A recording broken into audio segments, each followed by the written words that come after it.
यमगेत आणि मुरगुड येथे घरफोडी पाहुण्यांकडे गेलेल्या कुटुंबाच्या घरावर चोरट्यांचा डल्ला 8.5 तोळे दागिन्यांसह रोकड लंपास। कागल तालुक्यातील यमगे आणि मुरगुड येथे बंद घर हेरून अज्ञात चोरट्यांनी लोखंडी तिजोरी फोडत 7.5 लाख रुपयांचे सोन्या चांदीचे दागिने आणि रोख रक्कम लंपास केल्याची घटना उघडकीस आली आहे।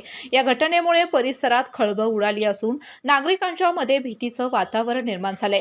यमगे येथील महादेव दत्तात्रय लोकरे यांच्या भाऊबंधांच्या कुटुंबात पुणे येथे लग्न समारंभ असल्याने सर्व शेजारी लग्नासाठी पुणे येथे गेले होते। दरम्यान लोकरे दाम्पत्य आपल्या नातेवाईकांकडे गेले होते। त्यांची मुले शिक्षणासाठी बाहेर गावी आहेत। घर सलग 2 दिवस बंद असल्याची माहिती मिळाल्यानंतर चोरट्यांनी घरावर पाळत ठेवून ही चोरी केल्याची चर्चा गावामध्ये सुरू आहे। दरम्यान मुरगुड येथील बिद्रीचे यमडी केडी चौगले यांच्याही घरी चोरी घडली।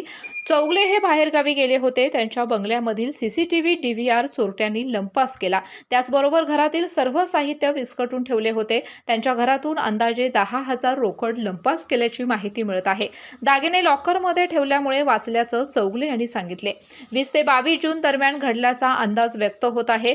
कष्टातून पुढे आलेल्या लोकरे यांच्या घरी प्रकारात चोरट्यांनी घरातील लोखंडी तिजोरीचे लॉक तोडून सोन्याचे गंठण, चैन, लक्ष्मीहार, चांदीची भांडी व साहित्य तसेच 60,000 रुपये रोख रक्कम असा एकूण 7,57,000 रुपयांचा ऐवज चोरून नेला।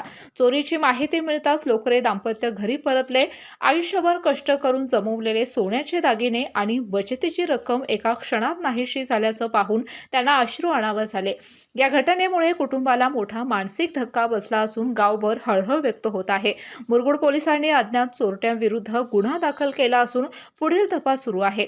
बंद घरावर पाळत ठेवून चोरी करणारी टोळी सक्रिय झाली आहे का याबाबत नागरिकांच्या मध्ये चर्चा सुरू आहे।